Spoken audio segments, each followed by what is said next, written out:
নির্মূল করবো এই কথা আমরা করছি না। আমরা আরো মনে করি লক্ষ্মীপুরে শিক্ষা যন্ত্রপ্রযুক্ত মান উন্নয়ন করা হবে। লক্ষ্মীপুরে কোনো বিশ্ববিদ্যালয় নাই। আমি বিভিন্ন জায়গায় বলেছি লক্ষ্মীপুরের প্রযুক্তি এবং বিজ্ঞান এবং প্রযুক্তি বিশ্ববিদ্যালয় স্থাপনের জন্য আমরা সর্বাত্মক চেষ্টা করবো। এটি আমাদের অধিকার, এটি আমাদের দাবি। লক্ষ্মীপুর নদীয়া রেল লাইন সহ দেশের যোগাযোগ ব্যবস্থা ব্যাপক উন্নতির সাথে করা হবে। বিশেষ করে যুবকদের কর্মসংস্থান ব্যবস্থা করা হবে।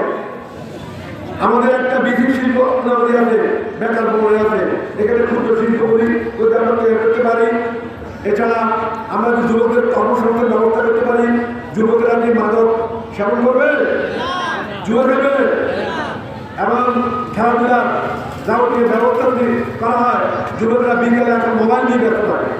এখন কি নিয়ে ব্যস্ত থাকে? মোবাইলটার হাত থেকে ফেলে নিয়ে আমরা তার হাতে কি ফুটবল তুলে দিব, ক্রিকেট বল তুলে দিব, খেলাধুলা তুলে দিব।